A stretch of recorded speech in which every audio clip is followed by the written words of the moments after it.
À nouveau gouvernement, nouveau ministre de l'Outre-mer. Et comme le veut l'usage, le nouvel hôte de l'hôtel de Montmorin reçoit les parlementaires et présidents d'exécutifs ultramarins.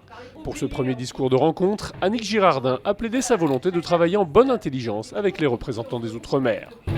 Réaffirmer l'accompagnement que l'État veut mettre en place aux côtés des différents Outre-mer. Annick Girardin a réaffirmé la volonté du gouvernement de tenir de nouvelles assises pour l'Outre-mer, des assises dont la présidente du conseil départemental ne voit pas bien l'intérêt. Je n'approuve pas et je ne crois pas aux assises à organiser qui vont encore nous prendre du temps, 1 an, alors qu'il y a aujourd'hui des vraies solutions à apporter.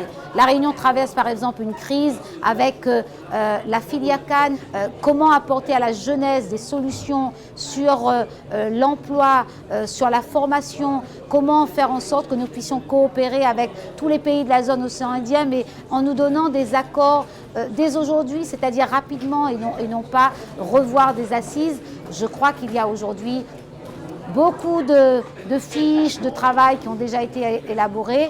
Rentrons dans du pratico-pratique, c'est moi ce que je revendique, des solutions vite et durables.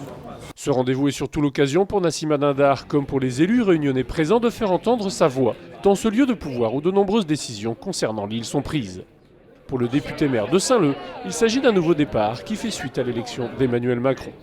Je crois qu'au-delà d'une tradition, il y a de l'espoir qu'a suscité l'élection d'Emmanuel Macron à la présidence de la République. Et aujourd'hui, il faut transformer cet espoir qui a été créé, installé dans la tête de l'ensemble de nos concitoyens ultramarins en des éléments concrets.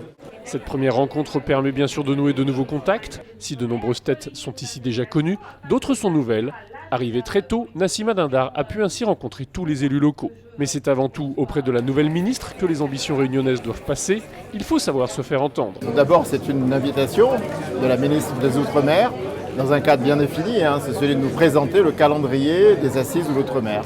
Tous les parlementaires, que ce soit les sénateurs ou que ce soit les députés, doivent évidemment être présents pour écouter le premier discours officiel. On s'est mis d'accord pour avoir une réunion technique sur le territoire à La Réunion pour que les forces vives puissent être consultées et que on ne rate pas le coche, parce que si on rate certaines modifications du code du travail qui demain vont porter atteinte aux salariés, aux entreprises, aux TPE, PME de La Réunion, on va se réveiller trop tard. L'été s'annonce déjà bien chargé. Chaque représentant politique local devra poursuivre ainsi son travail à Paris et la rentrée sera encore plus active.